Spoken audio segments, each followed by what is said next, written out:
Nothing says I'm having a midlife crisis quite like finding your husband canoodling with your son's girlfriend's mom while you're stranded with a dead Subaru on Main Street. Talk about multitasking, destroying both our marriage and our son's relationship in one efficient afternoon. My supposedly reliable Subaru chose the absolute perfect moment to dramatically give up its will to live, right in front of the gleaming glass facade of Oakmont Plaza in downtown Hartford. As I sat on the curb, mascara probably making me look like a raccoon who'd just been told the trash cans were all empty, I called the tow truck company. "We'll be there in approximately 45 minutes, ma'am," the bored dispatcher informed me, which in tow truck language translates to, maybe today, maybe tomorrow, maybe never. Surprise. I was midway through my third game of mindless phone solitaire when the revolving doors of Oakmont Plaza spun, and out walked my husband of 19 years. Samuel Walker, financial advisor, father of our son, and apparently world-class sneaky bastard, had his arm wrapped intimately around the waist of a woman whose highlighted blonde bob I recognized immediately. Lorraine Landry, mother of Tess, who happened to be dating our son Wyatt, the same Lorraine who scrutinized my Thanksgiving cranberry sauce last year and announced to the entire table that it had that telltale jiggle of coming from a can, before placing a conspicuous bite on her fork and pushing it aside. My brain short-circuited as I watched them laugh together, Samuel's hand sliding down to rest just above her tailored pencil skirt. They hadn't noticed me, half hidden behind my dead car, still wearing the blazer I'd worn to my marketing team meeting earlier. In a moment of what I can only describe as vengeful genius, or perhaps temporary insanity, I did what any self-respecting betrayed wife would do in the digital age. I angled my phone camera carefully, making sure to capture my stunned expression in the foreground while Samuel and Lorraine remained clearly visible in the background. I added a filter to hide my smudged mascara and hit send to our family group chat with the caption, "Look who I caught planning the surprise engagement party." For context, there was no engagement. My 18-year-old son Wyatt and his girlfriend Tess were college freshmen who'd been dating for all of 8 months. But that didn't stop my message from causing an immediate digital earthquake. My phone exploded with notifications. Wyatt sent 17 question marks in a row, followed by, "What engagement?" My mother-in-law Beverly called 3 times in succession. Samuel's sister Denise, who had always suspected her brother of being too charming for his own good, sent a simple, "I knew it." While my phone vibrated itself nearly off the curb, I watched Samuel and Lorraine finally notice my message.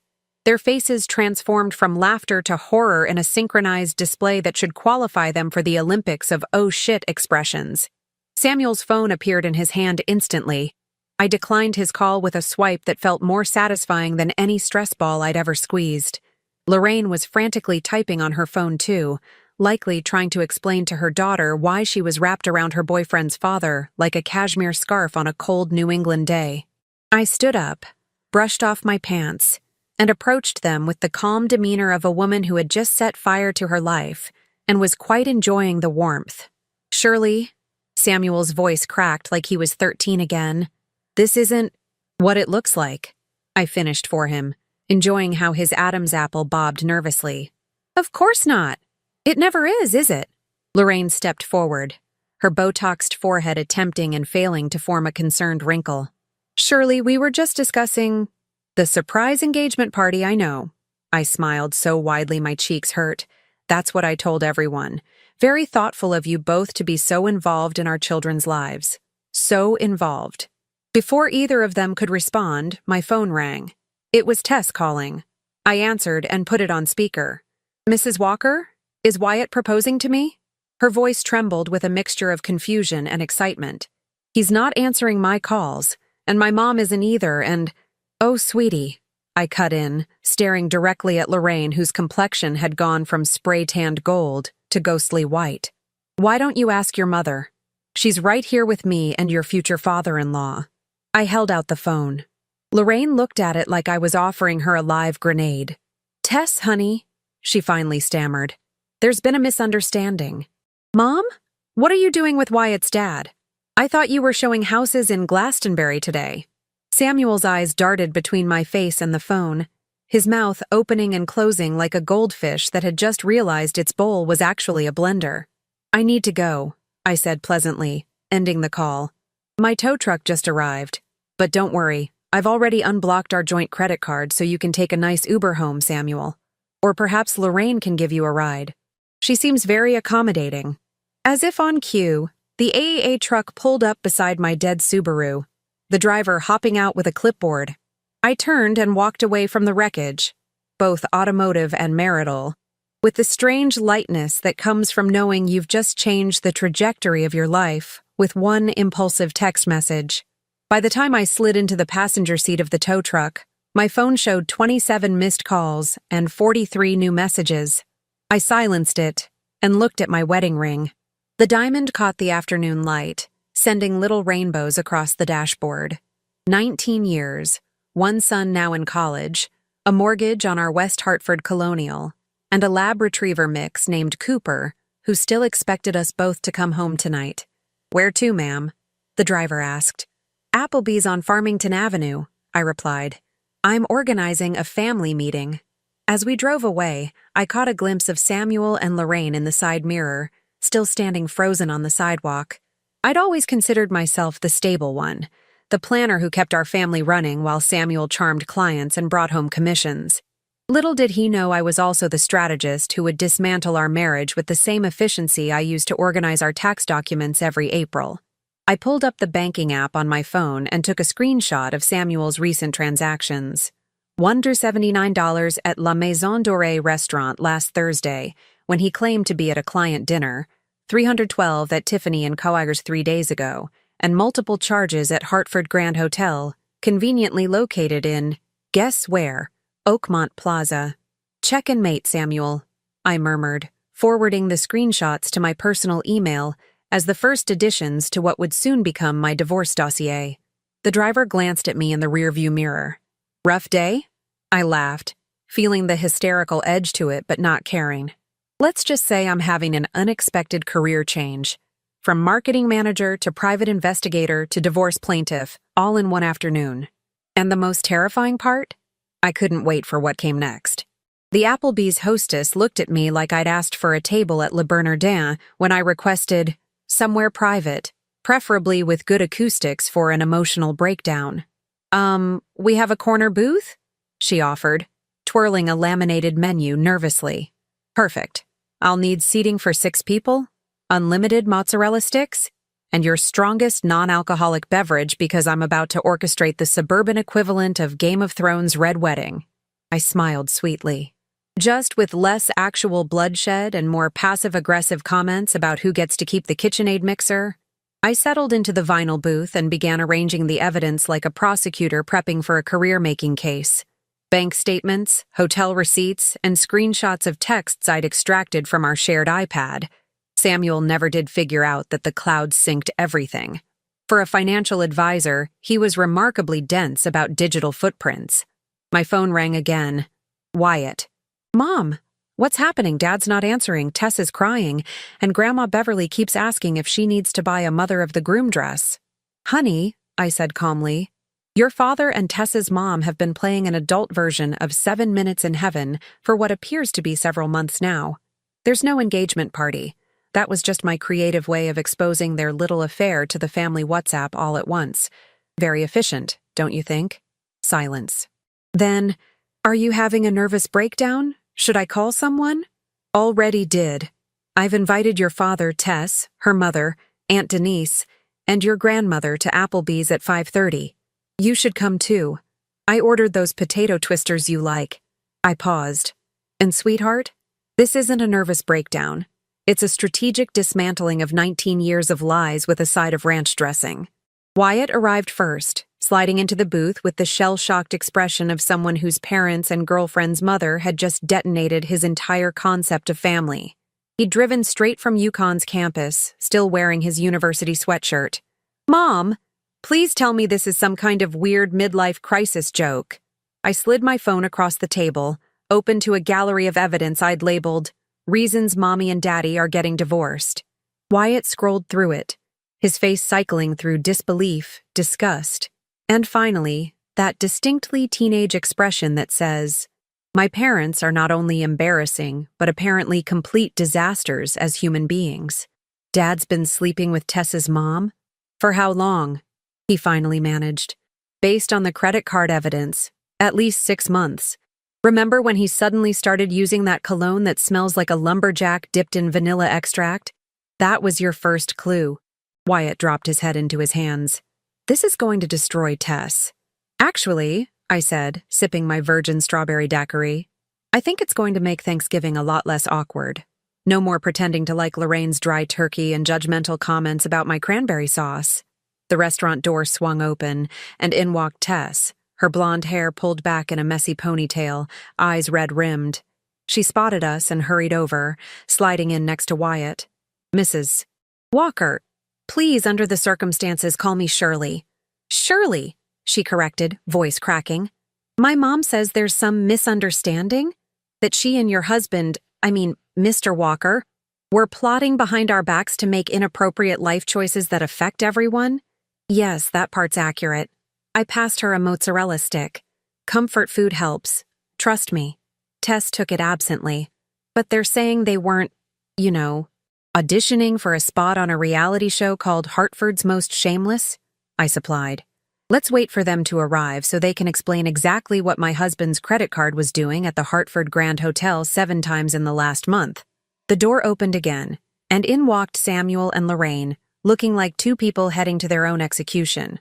Trailing behind them was my sister-in-law Denise, whose expression of barely contained glee suggested she'd been waiting 19 years for her brother to finally screw up badly enough to warrant a full family tribunal. "Where's Beverly?" I asked cheerfully as they approached. "Mom's on her way," Samuel muttered, sliding awkwardly into the booth, maintaining maximum distance from both me and Lorraine. "Shirley, this is completely— If you say not what it looks like one more time, Samuel, I swear I will recite your credit card statement from memory in front of your son." I smiled brightly at our waitress who was hovering nearby. "Could we get another round of mozzarella sticks? We're celebrating my husband's recent promotion to community homewrecker." The waitress retreated faster than Samuel's hairline had in his 30s. Lorraine cleared her throat. "Shirley, what happened today was unfortunate timing. Samuel and I were meeting to discuss real estate," I offered. "Let me guess. You were showing him properties with particularly sturdy bedroom furniture?" Tess made a strangled noise. Wyatt looked like he wanted to dive under the table. "Mom," Samuel said, turning to Tess, "maybe we should discuss this in private." "Oh no," I cut in. "If there's one thing I've learned today, it's that privacy is overrated. Like your wedding vows, apparently." Denise snorted, earning glares from both Samuel and Lorraine. "I just want to understand," Tess said quietly. "How long has this been going on?" Before either of them could answer, I pulled out a manila folder. "According to my investigation, which took all of 20 minutes using our shared accounts, Samuel, you really should work on your password security. Approximately 6 months. That lines up with Lorraine's divorce from Jeffrey being finalized in April, doesn't it?" Samuel's face went from pale to crimson. "You've been investigating me?" "No, I've been planning our anniversary trip to Vermont." "Of course I've been investigating you. What did you expect me to do after I caught you playing tonsil hockey with the mother of our son's girlfriend?" Beverly chose that moment to make her entrance, her petite frame somehow filling the entire Applebee's as she marched toward our table with the determination of a woman who raised 3 boys in the pre-internet era and feared nothing. "Samuel James Walker," she began without preamble, using all 3 names like a verbal guillotine. "Please tell me I did not drive all the way from West Hartford in rush hour traffic to hear you've been cheating on Shirley with—" She squinted at Lorraine. "This woman who criticized my daughter-in-law's perfectly good cranberry sauce last Thanksgiving." The waitress, who had approached with our mozzarella sticks, slowly backed away again, clearly sensing this wasn't a "can I get you anything else?" moment. "And to think," I said, looking directly at Samuel, "I've spent 19 years defending your habit of leaving wet towels on the bathroom floor, telling myself it was a quirk and not a character flaw. Turns out, the towels were just the tip of your personal Titanic." The Applebee's manager approached our table with the cautious expression of a man who'd seen his fair share of family meltdowns over half-price appetizers. Is everything okay over here? He asked, eyeing the spread of bank statements and my increasingly theatrical hand gestures. Absolutely fantastic, I beamed. We're just having a little family meeting about adultery, betrayal, and who gets custody of the Costco membership. The mozzarella sticks are excellent, by the way. He retreated faster than Samuel's investment clients after the 2008 financial crisis. Surely. Samuel leaned forward, lowering his voice to his closing the deal tone he used with clients. Can we please discuss this like rational adults? Like the rational adults who booked the same hotel room 7 times using our joint credit card? That kind of rational? I turned to Beverly. Did you know your son paid for a couple's massage at the Hartford Grand Spa last month while I was visiting my sister in Providence? Apparently, the couple wasn't us. Beverly looked at her son like he was something unpleasant she'd found on the bottom of her sensible Clark's shoes. Samuel James, I raised you better than this. Lorraine, who had been unusually quiet, suddenly straightened up. This isn't entirely Samuel's fault. Oh, did you trip and accidentally fall into an inappropriate relationship with him? I asked, genuinely curious about what mental gymnastics she was about to perform. No, she said, her perfectly highlighted hair not moving as she shook her head. But there's something you don't know. The table went silent. Even Denise, who had been enjoying this spectacle like it was a front row seat to Hamilton, stopped mid-bite of her potato skin. Samuel and I weren't just having an affair, Lorraine continued. We were planning to tell you both next week. We've decided to start a real estate investment company together. The meetings at the hotel were with potential investors. I blinked. Once. Twice. So you're saying it was a business affair and a regular affair? Multitasking. How efficient. It's not like that, Samuel protested. The business came first, and then you decided the business partnership needed a physical component? Like a very inappropriate team-building exercise? Wyatt made a sound like a deflating balloon. Tess stared at her mother with an expression that teenage daughters have perfected since the dawn of time. Pure, unfiltered disappointment with a side of mortification. Mom? She said quietly. You told me you were showing houses when you were meeting Wyatt's dad? Technically, I was discussing houses, Lorraine replied weakly. Oh my God. Tess turned to Wyatt. Our parents are worse than the couple in that Netflix show about the real estate agents who sleep with their clients. Selling Sunset? Offered Denise helpfully. The business is real, Samuel insisted, pulling out his phone. Walker Landry Properties. We've already registered the LLC. And that's when I had my epiphany. Shining, brilliant, and sharp enough to cut through 19 years of marriage and 6 months of lies. I started laughing. A genuine belly laugh that had the family at the next table staring. Walker Landry Properties, I repeated, wiping an actual tear from my eye. You registered an LLC together? With our family lawyer? Samuel nodded cautiously, clearly confused by my reaction. Alan Friedman? The same Alan who handled our wills and knows about the prenuptial agreement your father insisted we sign? The one that specifically mentions infidelity as grounds for forfeiture of the asset protection clause? Samuel's face went the color of the ketchup bottle on our table. What prenup clause? Beverly asked sharply. I pulled out my phone, scrolling through my emails.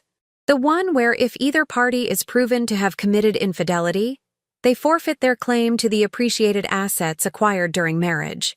Your late husband was very traditional that way, Beverly. Remember how he made us sign it after Samuel's brother's messy divorce? That's not enforceable, Samuel said. But his financial advisor confidence was cracking. That clause is archaic. Maybe, I agreed cheerfully. But Connecticut is an equitable distribution state, and judges just hate adulterers who start businesses with their affair partners before informing their spouses. Almost as much as they hate when said adulterers use marital assets to fund hotel rooms for their extracurricular activities. For the first time since this nightmare began, I felt a surge of control. While Samuel had been playing house with Lorraine, I'd been inadvertently building a case that would make any divorce attorney salivate. Samuel, I continued, now utterly calm, did you happen to register this LLC in both your names using our home address as the business address?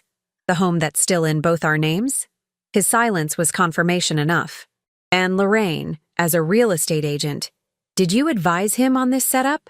Because that sounds an awful lot like you using professional expertise to help my husband divert marital assets. Lorraine's spray tan couldn't hide the flush creeping up her neck.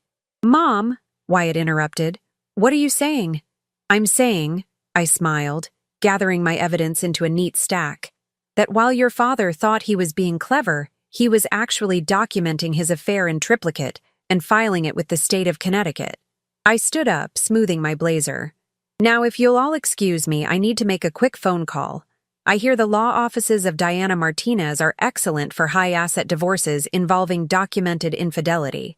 I walked toward the restrooms, my legs somehow steady despite everything. Once inside, I locked myself in a stall, leaned against the door, and took 3 deep breaths. Then I did something I hadn't done all day. I called my best friend, Meredith. You will not believe the day I'm having, I whispered when she answered. 20 minutes and 1 actual call to Diana Martinez's office later. They could see me tomorrow at 2 p.m. I returned to find a very different tableau. Samuel was slumped in his seat, looking like he'd aged 10 years. Lorraine was staring at her phone, furiously texting. Beverly had moved to sit beside me, clearly having chosen her side in this domestic war. Denise was explaining something to Wyatt and Tess in low tones, occasionally shooting daggers at her brother. Did I miss anything? I asked, sliding back into the booth. Dad says they were going to tell us next week, Wyatt said flatly. After they secured funding for their first property? How thoughtful, I remarked, taking a sip of my now watery virgin daiquiri. And what about the part where you both lied to your children for 6 months? That was wrong, Samuel admitted, finally looking me in the eye. Surely, I know you're angry. Angry doesn't quite capture it, Samuel. When you leave the toilet seat up, I'm angry. When you shrink my cashmere sweater in the dryer, I'm angry. Finding out you've been playing real estate mogul with Tess's mom while simultaneously playing hide the assets with our finances? That's not anger. That's clarity. The waitress appeared with our check, sliding it as far from the epicenter of our drama as possible while still technically delivering it to our table. Oh, Samuel will be handling that, I said brightly. Won't you, dear? Consider it the first payment in your alimony. 2 weeks later, I sat across from Diana Martinez in her sleek downtown Hartford office, watching her perfectly manicured fingers tap through Samuel's financial records on her tablet. So, Diana looked up with the smile of a shark who'd just spotted a particularly plump seal. Not only did your husband register an LLC with his mistress using your marital address, but he also opened a separate business account using funds transferred from your joint savings. And he did this all while still being legally bound by a prenup with an infidelity clause. Samuel has always been an overachiever, I remarked dryly. Why have a simple affair when you can simultaneously commit financial infidelity too? Diana chuckled. In my 15 years as a divorce attorney, I've seen some spectacular self-sabotage, but your husband deserves some kind of award for documenting his own downfall so thoroughly. I took a sip of the actually decent coffee her assistant had brought. So what happens now? Now, Diana said, leaning back in her chair. We send their fledgling business straight to the nest of a Connecticut family court judge who, coincidentally, is known for his traditional views on marriage. Judge Henderson lost his first wife to his business partner 30 years ago. He holds quite the grudge. The universe really did have a sense of humor sometimes. Since that fateful Tuesday at Applebee's, my life had transformed into a strange alternate reality, where I was suddenly the most interesting gossip in our social circle. Samuel had moved into a sad little extended-stay hotel near his office. Lorraine, according to Tess, who was still dating Wyatt despite everything, had been put on probation by her real estate broker for ethical concerns after news of their business venture got out. Meanwhile, I'd discovered skills I never knew I possessed, like the ability to track down every investor Samuel and Lorraine had approached, introducing myself as the soon-to-be ex-wife who owns half of everything they're trying to sell you.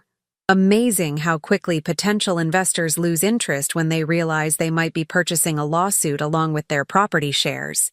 We have the upper hand, Diana continued, but we need to move quickly. The initial hearing is set for next Monday at 10 a.m. and... My phone buzzed with a text from Beverly. Darling, Just wanted to confirm lunch tomorrow. Also, Samuel called saying something about wanting to be reasonable. I told him he should have thought about reasonable before he started using your Amex points for hotel stays with that bottle blonde homewrecker. I smiled. Having your mother-in-law firmly on your side during a divorce was like having a general defect to your army with all the enemy's battle plans. Diana, what would you think about offering a settlement? I asked. One that heavily favors me, of course. Normally, I'd say let's take him for everything, she replied.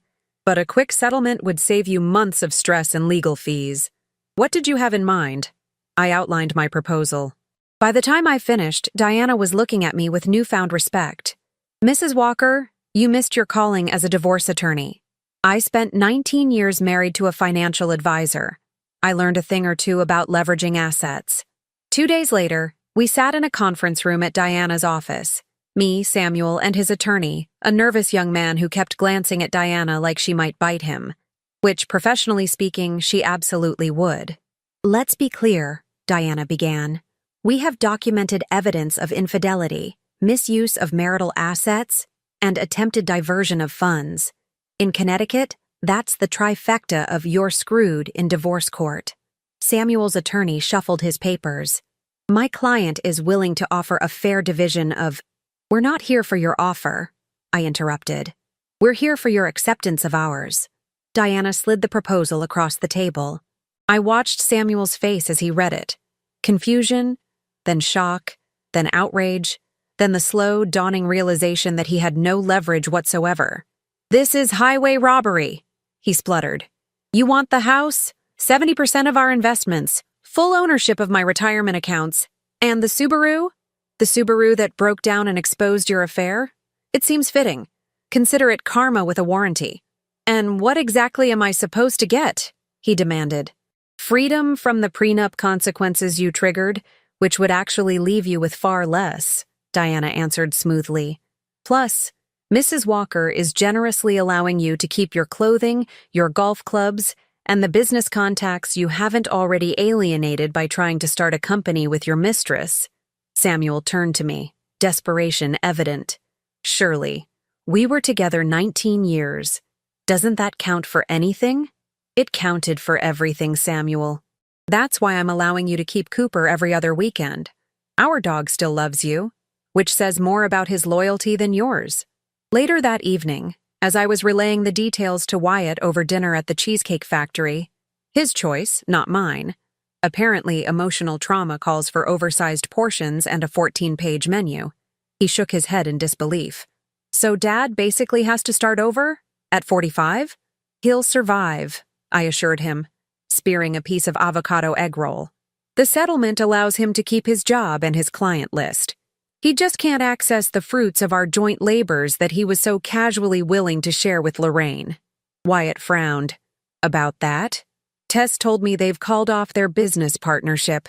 Apparently none of the investors will touch them with a 10-foot pole now.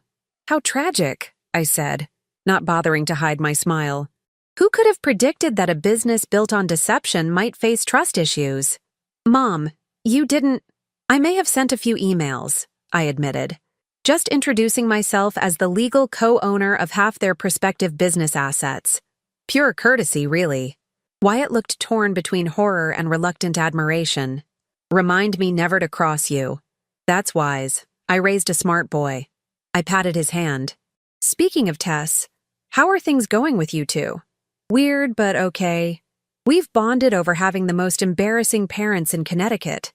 She's actually coming over later. We're thinking of starting a support group. My parents tried to become the Brady Bunch, surviving family merger disasters. As we finished dinner, my phone lit up with a text from Samuel. Signed the papers.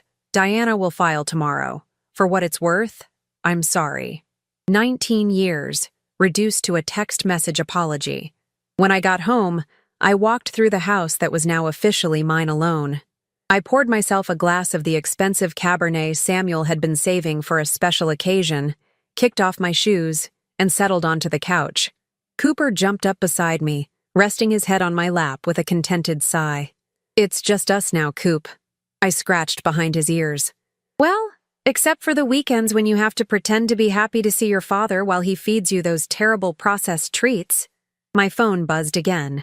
A message from Meredith. Divorce papers filed. Time to celebrate. The girls and I are taking you out Saturday. No excuses. Attached was a photo of a cocktail menu from Hartford's newest rooftop bar with Shirley's Freedom Tour, written across the top in Meredith's loopy handwriting. I took another sip of Samuel's special occasion wine. It tasted like victory. Slightly bitter, unexpectedly complex, but ultimately satisfying. 6 months after my Subaru died a heroic death exposing my husband's affair, I found myself sitting on my patio, yes, my patio now, hosting a Reclaiming My Life barbecue. The spring air was warm. Cooper was chasing butterflies across the freshly landscaped yard, thanks to the gardener I could now afford since I wasn't subsidizing Samuel's secret hotel rendezvous, and my friends were scattered across the lawn drinking wine I hadn't had to justify purchasing. To Shirley, Meredith raised her glass, who turned lemons into a margarita, garnished it with her ex-husband's tears, and is now serving it at her own victory party. Everyone cheered. Even Wyatt and Tess, who had managed to salvage their relationship despite their parents' best efforts to make family gatherings awkward for all eternity. Speech, demanded Beverly, who had flown in from her new condo in Florida specifically for this occasion. Apparently, watching her son's marriage implode had inspired her to finally pursue her dream of retiring somewhere she could wear flip-flops in February.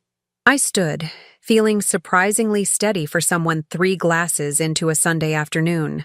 6 months ago, I thought my life was ending when my car broke down outside Oakmont Plaza.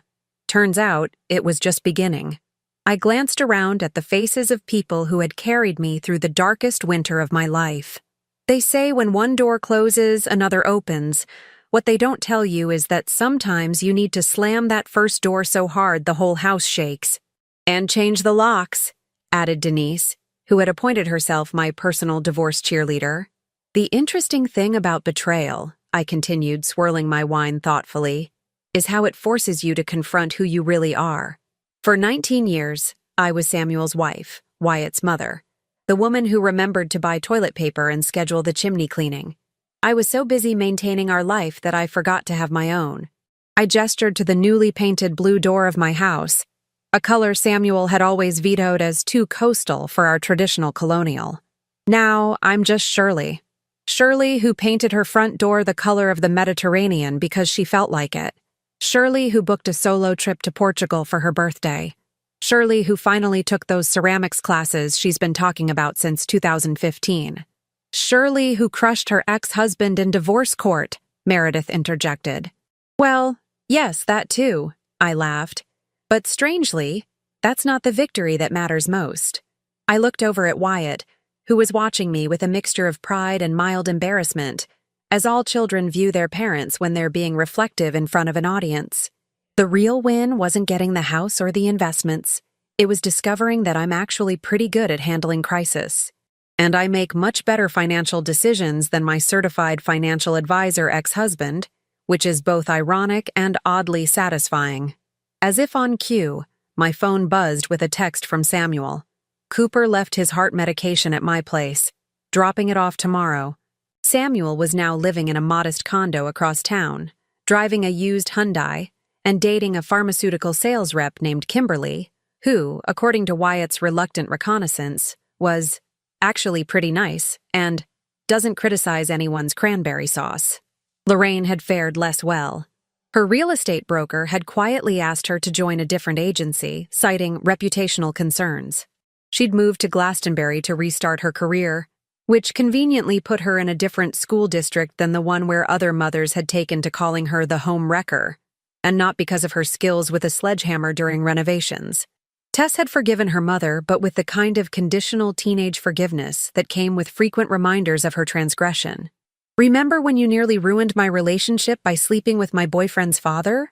Had apparently become Tess's go-to response whenever Lorraine asked her to clean her room. I've learned some things over these past 6 months, I said, raising my glass again. First, always check your joint credit card statements. Second, prenups are worth their weight in gold. And third, There's nothing quite like the clarity that comes from watching your husband walk out of a hotel with your son's girlfriend's mother. To clarity, Beverly toasted, with the enthusiasm of someone who had also discovered freedom after decades of compromise. Later, as the party wound down and guests departed with leftover cupcakes and slightly tipsy hugs, Wyatt helped me clean up. "You're different now, Mom," he observed, rinsing a wine glass. "Different bad or different good?" "Different good," he decided. "You laugh more. Even when you were mad at Dad, you seemed more, I don't know, alive." "Turns out righteous indignation is quite energizing," I said, bumping his hip with mine. "How are things with you and Tess? Still surviving the parent debacle?" "We're thinking of it as an elaborate test of our relationship. If we can get through family dinners where her mom once dated my dad, we can get through anything." "That's a healthy perspective. Plus," he added with a grin, "it makes for a killer college application essay. How I survived my parents' midlife crisis and found inner strength." As Wyatt headed back to campus that evening, I settled onto my patio with Cooper and a final glass of wine. The sunset painted the sky in streaks of pink and gold, a watercolor finale to a day that felt significant in ways I couldn't quite articulate. My phone pinged with a notification, a memory from 1 year ago. A photo of Samuel and me at some charity gala, smiling with the practiced ease of a long-married couple. I barely recognized that woman with her careful makeup and cautious smile. "Here's to automotive failure," I toasted to the empty garden, the unexpected catalyst for finding myself at 42. Cooper woofed in agreement, loyal as ever to whoever was currently holding the cheese. Life, too, or as Meredith had dubbed it, was turning out to be an interesting upgrade. Not bug-free, certainly, but with features I never knew I wanted until I had them. Apparently, finding your husband and your boss doing performance reviews in a car isn't what HR meant by after-hours team building. Who knew? I've always believed that timing is everything in marketing. Turns out, it's also everything when catching your husband cheating with your boss in the company parking lot at 10 p.m. on a Thursday. Talk about a premium content strategy. Premium betrayal served in a Range Rover, that is. Let me back up. I'm Annette Willoughby, Associate Marketing Director at Essex Media Group, or at least I was before my entire professional and personal life collided in a corporate-sponsored shit show that would make even the most dramatic Lifetime movie look like a PBS documentary. That night had been like any other in my 8-year marriage to Bennett. We'd texted about dinner plans. He was working late on a big presentation. I'd stayed at the office grinding through quarterly projections that my boss Vivian had dumped on me at 4:55 p.m., and I'd finally headed home around 9:30, exhausted but satisfied with my work. Halfway home, I realized I'd left my phone on my desk. Annoying, but not earth-shattering.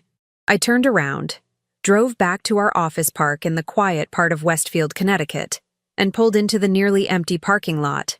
That's when I saw it.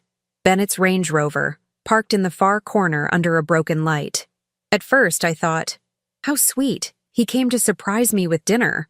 That delusion lasted approximately 2.5 seconds before I noticed the vehicle's rhythmic rocking motion. Connecticut isn't known for its earthquakes. As I approached, I could hear muffled sounds that definitely weren't business casual. My Italian leather heels clicked against the pavement as I walked closer, each step bringing another piece of my life crashing down. Through the foggy window, I could make out my husband's head thrown back, and straddling him was a woman with the unmistakable blonde bob that had been terrorizing my professional existence for 3 years. Vivian Mercer, my direct supervisor, and the woman who'd been blocking my promotion with the excuse that I lacked leadership presence. Apparently, leadership presence was code for sleeping with the boss's husband. I should update my LinkedIn skills. I could have screamed. I could have cried. I could have ripped open the door and gone full Connecticut housewife rage mode. Instead, I did what 6 years of corporate culture had trained me to do.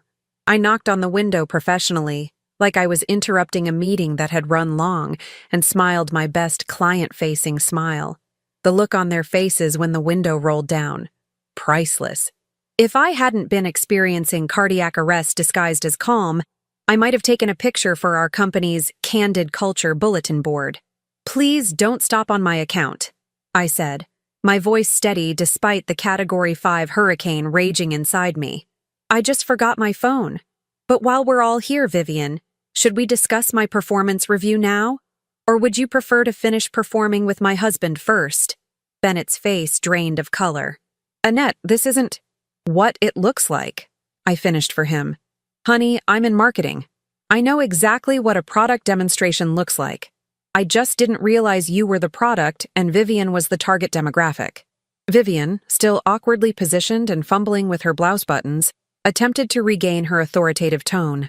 Annette, this is completely unprofessional. I actually laughed. It was the kind of laugh that makes people back away slowly. Unprofessional? You're literally on top of my husband in a company parking lot. Did you expense the condoms too, or is that coming out of the office supply budget? I leaned in closer to the window. Please continue. I'm just going to run in and grab my phone. Then tomorrow morning at the 9 a.m. staff meeting, we can discuss whether fucking the boss merits a raise or if I should go straight to HR and the boardroom with the photos I'm about to take. Oh, and Bennett? Don't wait up. As I walked away, head high, legs somehow still working despite feeling like they'd turned to water cooler liquid, I heard the scrambling behind me, the hushed urgent whispers, the car doors opening. I didn't look back. Marketing rule number 1. Never let them see your desperation. In the elevator up to our darkened office, I finally allowed myself a moment of truth. My reflection in the polished doors showed a woman I barely recognized, still put together in her theory suit and perfectly applied makeup, but with eyes that held the 1,000-yard stare of someone who'd just witnessed her life implode. Congratulations, Annette, I whispered to myself as the elevator dinged for the 12th floor. You've just been promoted to main character in your own divorce story. I grabbed my phone from my desk, noticing the 3 missed calls from Bennett, probably calling to say he'd be working late again. The irony would be delicious if it didn't taste like betrayal, and Vivian's overpriced Chanel perfume that always gave me a headache during budget meetings. As I walked back through the empty office, passing Vivian's corner office with its glass walls and motivational posters about integrity and teamwork, a strange calm washed over me. This wasn't just about my husband's infidelity or my boss's betrayal. This was about power. This was about respect. This was about the fact that for 3 years I'd been passed over for promotion while Vivian had been passing my husband under her. By the time I reached my car, Bennett's Range Rover was gone. My phone buzzed with texts from him. It's not what you think. Please come home so we can talk. This was a huge mistake. I scrolled past them and called the one person I knew would understand the magnitude of this clusterfuck. My best friend Tessa, who happened to be a divorce attorney specializing in high-conflict cases. Tess? It's me. You're not going to believe what just happened. Try me, she answered, the sound of Law and Order playing in the background. Thursday nights are always when the crazy stuff goes down. I just caught Bennett having sex with Vivian in the company parking lot. The TV muted immediately. You're Bennett? With your boss, Vivian? Holy shit, Annette. Yeah. And tomorrow we have the quarterly presentation to the entire executive team, including the CEO. There was a pause. Then Tessa said exactly what I needed to hear. Well, honey, I guess it's time to lean in, as they say in corporate America. How can I help? As I drove home, not to confront Bennett, but to pack a bag and check into the Marriott for the night, I wasn't crying. I wasn't even sad exactly. Instead, I was thinking about the presentation tomorrow, about the spreadsheets I'd prepared, about the contracts I'd reviewed between our marketing department and various vendors over the past year, including, interestingly enough, the surprisingly frequent and generously budgeted contracts with Willoughby Architectural Design, Bennett's firm. Contracts that Vivian had personally approved, bypassing the usual bidding process because, as she'd explained to accounting, they were getting specialized service.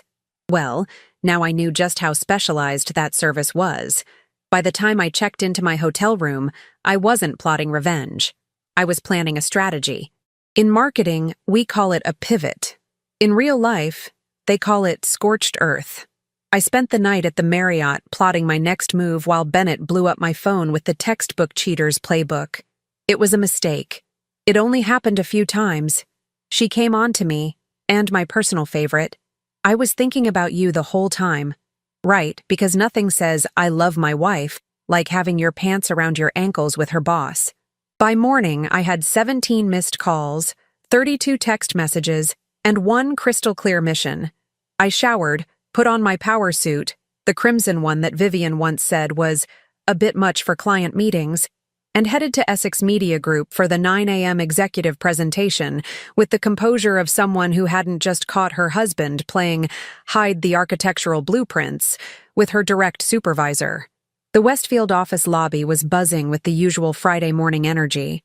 Account executives hyped up on overpriced Starbucks, creative directors in their carefully calculated casual attire, and the executive assistants who actually ran the place exchanging knowing glances about which VP was nursing a hangover.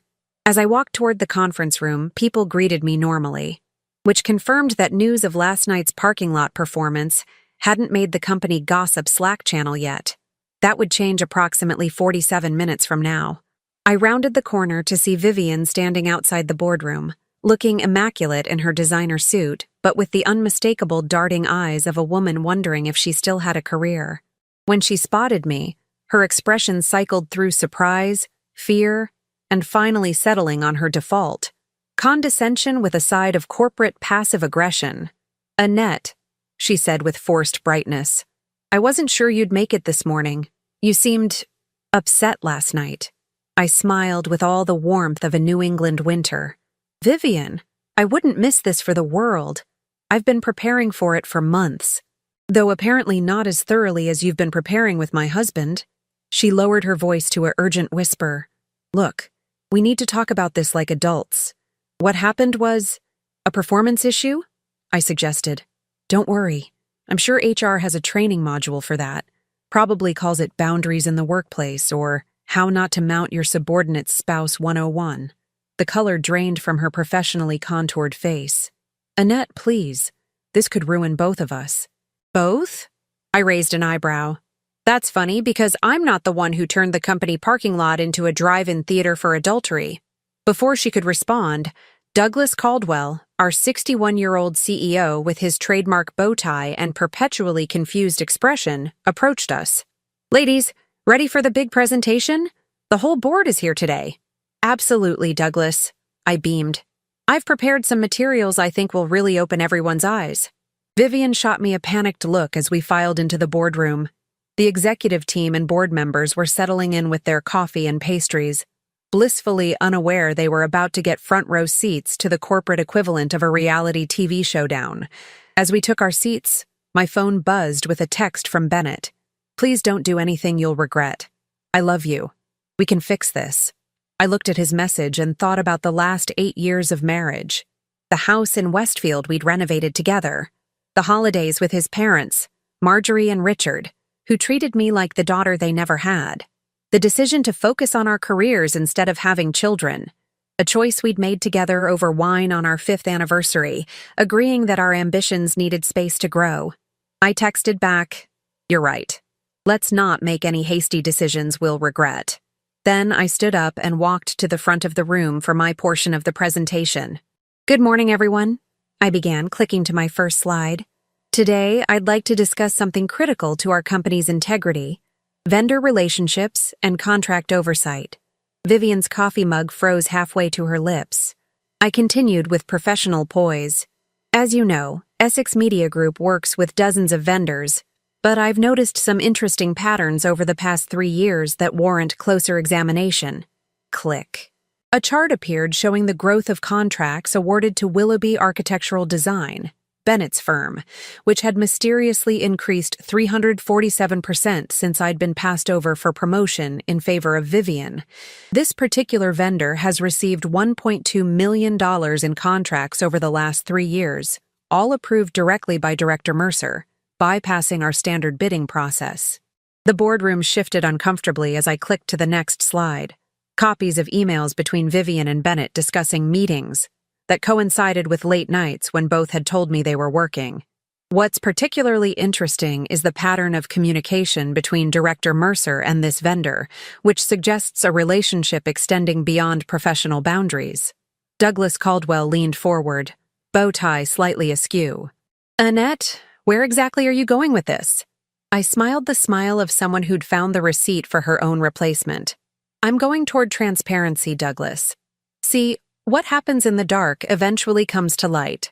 Or in this case, what happens in our company parking lot eventually makes its way to the boardroom. Vivian stood up so quickly her chair rolled backward into the wall. This is completely inappropriate and unprofessional. Interesting choice of words, I replied, considering I found you straddling my husband in his car last night right outside this building.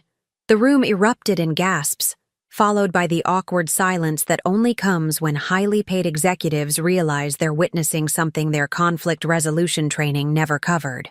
Douglas's mouth opened and closed like a fish thrown onto the deck of a boat. This is... Ms. Mercer, is this accurate? Vivian's face had achieved a shade of red previously unknown to the Pantone color system. This is a private matter that has no place in a business meeting.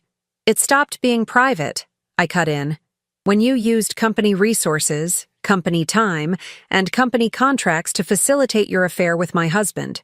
And it became very much the board's business when you awarded nearly exclusive contracts to his firm without competitive bidding, violating at least 6 company policies I can name off the top of my head. I clicked to my final slide, a comparison of my performance metrics versus Vivian's over the past 3 years, alongside the dates of my rejected promotion requests and the corresponding increases in contracts to Bennett's firm. So while I originally came here today to discuss our Q4 marketing strategy, I believe the board has more pressing governance concerns to address. I've prepared a comprehensive dossier for each of you, including all relevant emails, contract details, and timeline of events. I distributed the folders I'd prepared at 3 a.m. in my hotel room. Also included is my formal complaint to HR, my updated resume, and my terms for not pursuing this matter through external channels, which would undoubtedly generate the kind of publicity our shareholders might find concerning. Douglas Caldwell looked like he'd aged 10 years in 10 minutes. Annette, perhaps we should discuss this privately. With all due respect, Douglas, handling things privately is how we ended up here. I'd prefer full transparency moving forward. I closed my laptop and gathered my materials. I'll be in my office if you need me. I believe Vivian can handle the rest of today's presentation, unless she's too busy handling other things. As I walked out, the boardroom exploded into urgent whispers. Through the glass walls, I could see Vivian gesticulating wildly, her perfect composure shattered like a dropped coffee mug on the office kitchen floor. My phone buzzed again. Another text from Bennett. Just talked to Vivian. What have you done? I smiled and typed, I've leaned in, honey. Isn't that what successful women are supposed to do? By lunchtime, the office was a war zone of whispers and side eyes. The HR director had taken up permanent residence in Douglas's office. Vivian had mysteriously taken the rest of the day off. And I sat at my desk, calmly updating my LinkedIn profile while fielding concerned texts from Tessa asking if I was doing okay, and if I needed her to come down there with legal backup. The truth? I hadn't felt this okay in years. There's something clarifying about having your life implode. Suddenly, all those workplace microaggressions and marital red flags I'd been ignoring came into sharp focus. As the afternoon wore on, Douglas's assistant approached my desk with the careful demeanor of someone delivering a bomb. Ms. Willoughby, Mr. Caldwell would like to see you in his office. I stood up, straightened my crimson blazer, and smiled. Perfect. I've been expecting his call. The best part of corporate catastrophes? They always end with a meeting. Douglas Caldwell's office was the kind of space designed to intimidate, floor-to-ceiling windows overlooking downtown Westfield, awards displayed with calculated casualness, and furniture expensive enough to make you afraid to sit on it. Today, however, he was the one who looked intimidated, his bow tie askew and forehead glistening with the shine of executive panic. Annette, please sit down. He gestured to the chair across from his desk, where our HR director, Patricia Lanford, sat with the practiced neutral expression of someone professionally trained to witness human disasters. I took my seat with the calm of a woman holding 4 aces. I assume this is about my presentation this morning? That was unconventional, Douglas said, searching for diplomatic phrasing. While the information you presented is deeply concerning, Your method of delivery was effective? I offered. Direct? A masterclass in confronting workplace misconduct? Patricia cleared her throat. Ms. Willoughby, we take allegations of impropriety very seriously. The potential conflict of interest with Ms. Mercer's vendor relationships is particularly troubling. Almost as troubling as finding her testing my husband's structural integrity in our company parking lot, I replied pleasantly. Douglas winced. Yes, well, about that personal aspect. While we sympathize with your situation, company policy typically separates personal matters from professional ones. I leaned forward. Douglas, let me save us all some time. There's nothing typically about this situation, and we both know it. Vivian used her position to direct contracts to my husband's firm while simultaneously blocking my advancement. That's not a personal matter. It's textbook corporate corruption. Patricia nodded, making notes. We've already begun reviewing the contracts and communications you provided. Preliminary findings are concerning. And Ms. Mercer? I asked. Though I already knew the answer from the hushed phone calls I'd overheard through Douglas's assistant. Douglas sighed heavily. We've placed Vivian on administrative leave pending investigation. The board has requested an external audit of all vendor relationships under her supervision. I see, I said, allowing a moment of satisfaction to wash over me. Now, regarding your position, Douglas continued, the board was impressed by your thoroughness and, frankly, your restraint given the circumstances. I raised an eyebrow. My restraint? Annette, you had enough evidence to go straight to the press or file a lawsuit that would make our shareholders flee like the building was on fire. Instead, you brought it to us internally. That demonstrates loyalty to Essex that, quite frankly, we may not deserve. Now came the moment I'd been waiting for. I remained silent, letting the tension build like we do before revealing a major campaign to a client. Douglas shifted uncomfortably in his expensive chair. We'd like to offer you Vivian's position, effective immediately. And there it was, the promotion I'd been chasing for 3 years, finally within reach. The title, the corner office, the salary bump that would add another 0 to my annual bonus. Everything I'd worked for, delivered on a silver platter of corporate damage control. That's very generous, I replied carefully. And what about the contracts with my husband's firm?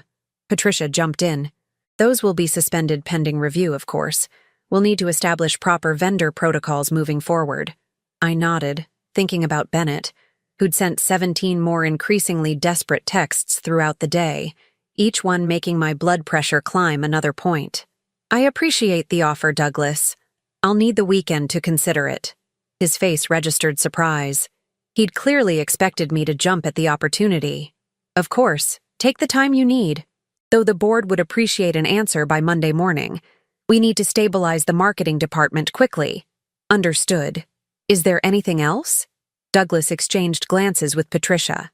Just, how are you doing, Annette? On a personal level? This can't be easy. I stood up, smoothing my skirt. I'm doing exactly as well as a woman who has been underestimated her entire career should be doing. Better than expected. As I left Douglas's office, my phone rang. Bennett again. This time I answered. Annette. Thank God. Please, we need to talk. We absolutely do. I cut him off, walking briskly toward the elevator. I'll be home in 20 minutes. Be there. I am. I haven't left. Annette, I'm so sorry. Save it for when I can see your face, I said, hanging up as the elevator doors closed. The drive home to our colonial-style house in the manicured subdivision felt surreal, like I was returning to a movie set rather than my actual life. 8 years of marriage, distilled down to a betrayal in a Range Rover. It was almost poetically awful. When I pulled into our driveway, I sat for a moment, studying the house Bennett and I had lovingly renovated, the copper gutters he'd insisted on, the custom front door I'd designed, the garden where we'd hosted summer parties for his architecture clients and my corporate colleagues. Bennett opened the front door before I could even reach for my keys, looking like he'd aged a decade overnight. Unshaven, hair disheveled, wearing the same clothes from yesterday. Annette, he said, voice cracking. I don't even know where to start. Let's start with how long, I said, walking past him into the house. How long have you been sleeping with my boss? He followed me to the kitchen, where I methodically poured myself a glass of the expensive Cabernet we'd been saving for a special occasion. Finding out your husband is cheating with your boss while also committing corporate fraud seemed special enough. It wasn't planned, he stammered. It started about 2 years ago, after the Miller Building project. She approached me about doing more work for Essex, and things just— Just what, Bennett? Just accidentally fell into an ongoing affair that conveniently lined your pockets with company contracts? Just happened to sleep with the one person who controlled my professional advancement? Just coincidentally betrayed every aspect of our marriage and my career simultaneously? I took a long sip of wine.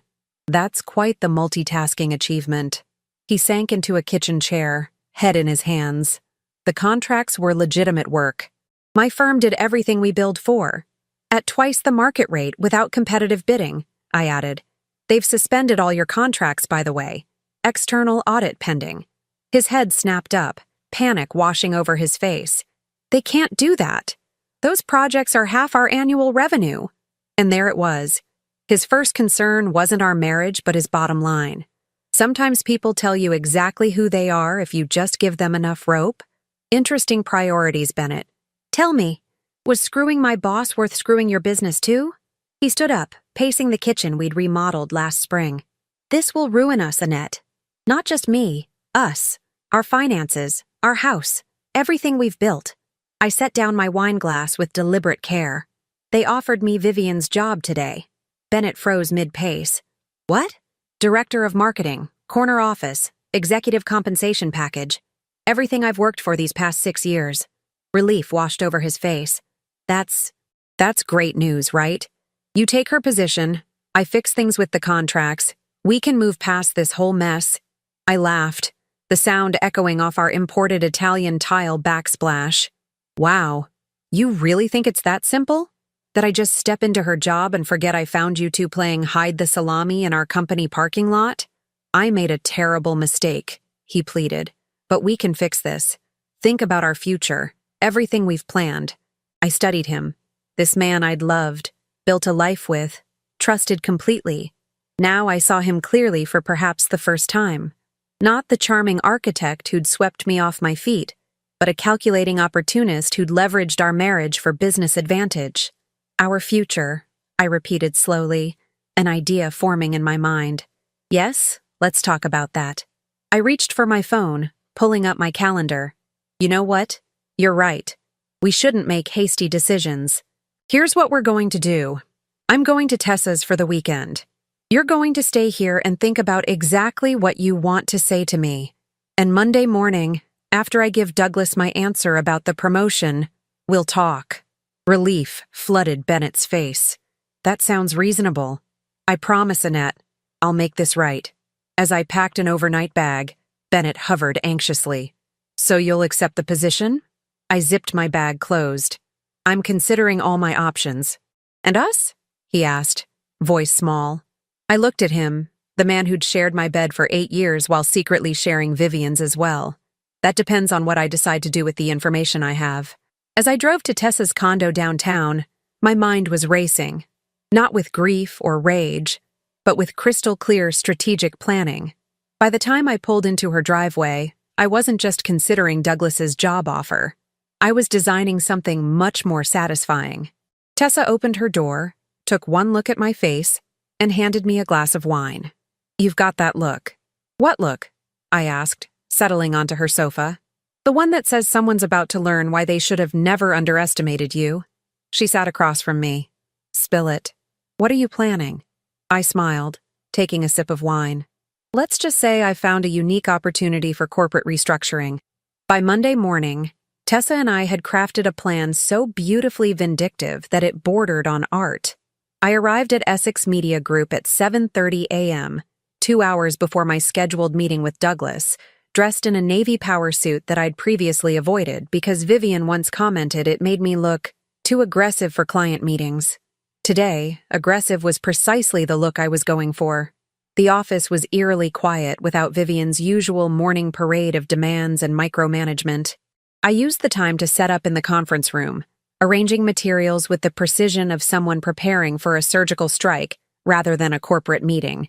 At 9:25 a.m., 5 minutes before my appointment with Douglas, my phone buzzed with a text from Bennett. "Good luck today. Call me as soon as you're done. I love you."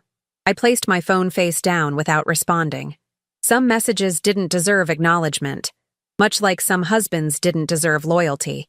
At 9:30 sharp, Douglas entered with Patricia from HR, and a man I recognized as Walter Harrington, the company's external legal counsel.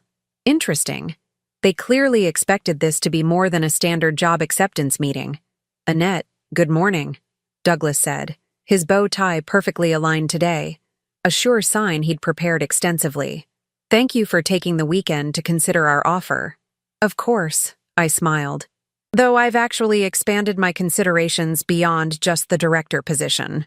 Walter Harrington raised an eyebrow but said nothing as they took their seats. I began distributing folders I'd prepared. "Before we discuss my decision, I'd like to walk you through some additional information I've compiled." Douglas exchanged worried glances with Patricia. "Additional information?" "Yes." While reviewing the documentation for the vendor relationships between Essex and my husband's firm, I discovered some broader concerns. I clicked open my presentation. Specifically, I found that Vivian's preferential treatment wasn't limited to Willoughby architectural design. The first slide appeared, a network chart showing connections between several key vendors and members of the executive team. Lines connected Vivian to Bennett's firm, but also showed the CFO's brother-in-law's consulting company, the COO's wife's catering business, and Douglas's son's digital marketing agency. As you can see, nepotism appears to be less of an exception and more of an unwritten policy at Essex. Walter Harrington leaned forward, legal radar clearly pinging. "Ms. Willoughby, these allegations are extremely serious." "They're not allegations, Walter. They're documented facts." I clicked to the next slide showing a comparison of vendor rates versus market averages. Each of these connected vendors charges 30–50% above market rate, costing Essex approximately $3.7 million in excess fees annually. Douglas's face had achieved a shade of red typically reserved for fire hydrants and stop signs. "Annette, this is highly inappropriate." "That's exactly what I said when I found my husband with my boss," I replied calmly. "But as you mentioned Friday, we need to separate personal issues from professional ones. This," I gestured to my presentation, "is purely professional concern for corporate governance." Patricia looked physically ill. "How did you access all this financial data over the weekend?" I smiled. "I didn't need to. It was already in the files Vivian had me prepare for quarterly reviews over the past 3 years. I just needed to actually look at them without the distraction of, trusting my superiors." Walter was frantically taking notes. "Mr. Caldwell, as counsel, I must advise—" "One moment, Walter," Douglas interrupted, turning to me with newfound calculation in his eyes. "Annette, what exactly are you proposing here?" I closed my laptop. "I'm declining the director of marketing position." The room fell silent. "Instead," I continued, "I'd like to propose the creation of a new role, Chief Compliance Officer, reporting directly to the board with a mandate to restructure our vendor relationships, implement transparent bidding processes, and ensure ethical business practices." Douglas blinked rapidly, processing. "You want to become our corporate watchdog?" "I prefer ethics architect, but essentially, yes." I slid a document across the table. "Here's my proposed compensation package, reporting structure, and 3-year mandate. You'll notice it includes complete authority over vendor selection and a seat at the executive committee." "This is extortion," Douglas sputtered. "No, Douglas, this is corporate accountability. Extortion would be me taking these files to the SEC or the Wall Street Journal." I smiled pleasantly. "Though those remain viable Plan B options," Walter whispered urgently in Douglas's ear, while Patricia looked like she was mentally updating her LinkedIn profile. "We'll need to discuss this with the board," Douglas finally said. "Of course. I've already requested a meeting for 2 p.m. today. They're expecting a full briefing on the vendor relationship irregularities I discovered." I gathered my materials. "I thought it would be courteous to preview it with you first." Douglas's shoulders slumped in defeat. "And what about Personal matters? Your husband's firm? Willoughby Architectural Design will be permanently removed from our vendor list, along with any company connected to executives without proper disclosure and competitive bidding. I stood up. I believe in separating personal and professional concerns, after all. As I walked out of the conference room, leaving 3 shell-shocked executives behind, I felt the exhilarating lightness that comes with reclaiming your power. But the day's fireworks were just beginning. At noon, I texted Bennett. Meeting with the board at 2. Can we meet at Westfield Bistro at 5? Important news to discuss. His reply was immediate. Absolutely. How did the meeting go? I didn't respond. Some surprises were best served in person. The board meeting went exactly as expected. Initial outrage, followed by panic when they realized the legal exposure, culminating in unanimous approval of my new position with even better terms than I'd proposed. Nothing motivates corporate ethics like the threat of public scandal and shareholder lawsuits. At 5 p.m. sharp, I arrived at Westfield Bistro, the upscale restaurant where Bennett and I had celebrated our anniversaries. He was already there, nursing a scotch and looking simultaneously hopeful and terrified. "Annette," he stood as I approached, attempting to kiss my cheek. I smoothly sidestepped, taking my seat. "Thank you for coming," I said, signaling the waiter for a glass of champagne. Bennett studied my expression. "You seem happy. Did you accept the promotion?" "No, actually. I created an entirely new position, Chief Compliance Officer reporting directly to the board." His face lit up. "That's incredible. Even better than Director of Marketing." "It is," I agreed. My first official act was to permanently ban Willoughby Architectural Design from all Essex Media Group contracts. The color drained from his face. "What? But that's nearly half our business." "Was half your business," I corrected as my champagne arrived. "Though I imagine that will be the least of your concerns once word gets around about why you lost those contracts." "Annette, you can't do this," he whispered urgently. "This is our livelihood." "My livelihood," I clarified. "Which brings me to the second order of business." I reached into my bag and slid a folder across the table. "Divorce papers, drafted by Tessa. You'll find the terms quite generous considering the circumstances." Bennett stared at the folder like it might bite him. "Divorce? But I thought we were going to work through this." "We are working through it. This is simply the most efficient solution." I took a sip of champagne. "Oh, and you should know that Vivian's husband received a similar set of papers this morning, along with documentation of your affair." His face contorted in panic. "You told Ryan?" "No, Tessa did. Attorney-client privilege and all that. Though I believe his exact words were, 'I'm going to destroy that home-wrecking architect.'" I shrugged. "Ryan's quite well connected in Westfield real estate development, isn't he?" "Such a shame." Bennett's hands trembled as reality crashed down around him. "This will ruin me professionally." "Funny how sleeping with your wife's boss can have unintended consequences," I mused, almost as if actions have repercussions. "What do you want from me?" he asked, voice hollow. I leaned forward.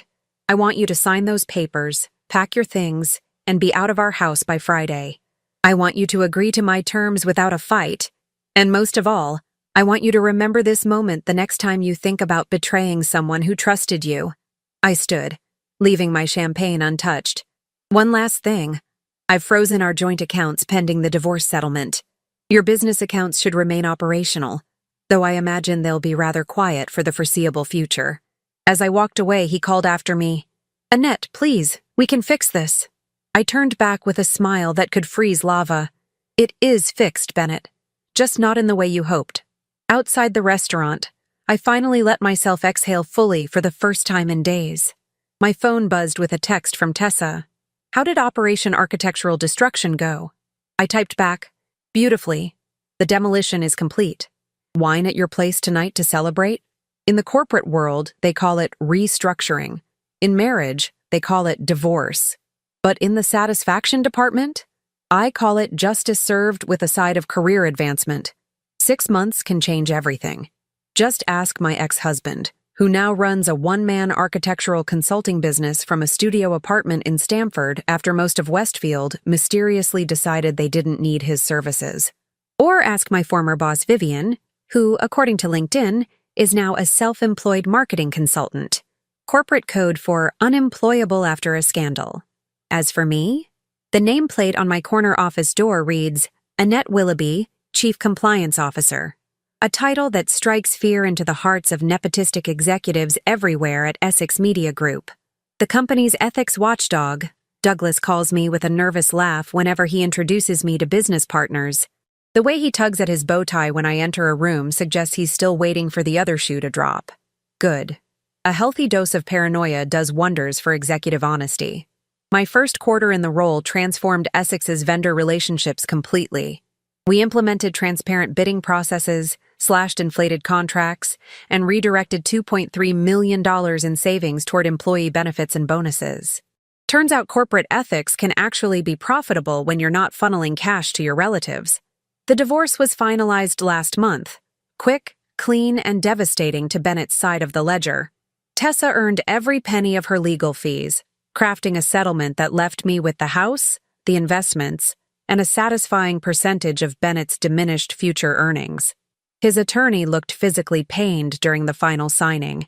"You really shouldn't have slept with my boss," I told Bennett as we left the courthouse. "But you really shouldn't have underestimated my ability to connect the dots." He had the broken look of a man who'd finally realized he'd self-destructed in spectacular fashion.